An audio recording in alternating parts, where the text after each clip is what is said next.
President Xi Jinping on Friday urged the EU to join China in defending globalization and opposing unilateral acts of bullying.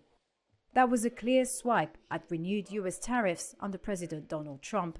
The comments, Xi's first publicly since Trump's tariff move, are also a sign of how Beijing is looking to mend a straining relationship with the EU to weather the trade war with the US. But diplomats and analysts say ending a prolonged stalemate between the world's second and third largest economies won't be easy. During his visit to Beijing on Friday, Spanish Prime Minister Pedro Sánchez said there were opportunities for China and the EU to deepen their ties.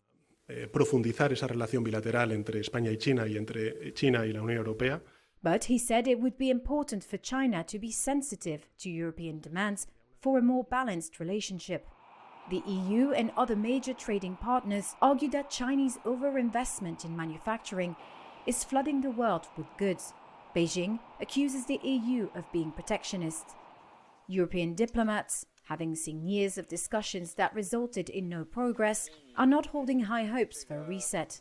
One, speaking anonymously, said China needs to show that they're serious, while another said China sees an opportunity for concessions but isn't really interested in improving ties. Spanish officials have rejected US warnings that a pivot to China would be, quote, cutting their own throat. Instead, Sánchez appears to be seeking to position Spain as an interlocutor between China and the EU. Recent developments show both sides are stepping up coordination.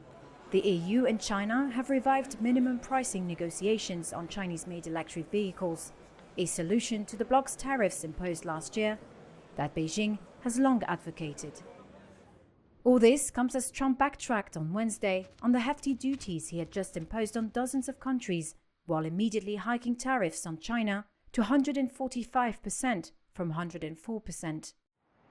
Analysts believe China views Europe as politically divided and weak after Trump's re-election, and hopes that tariff pressure from Washington will make EU member states more open to deepening investment ties with Beijing.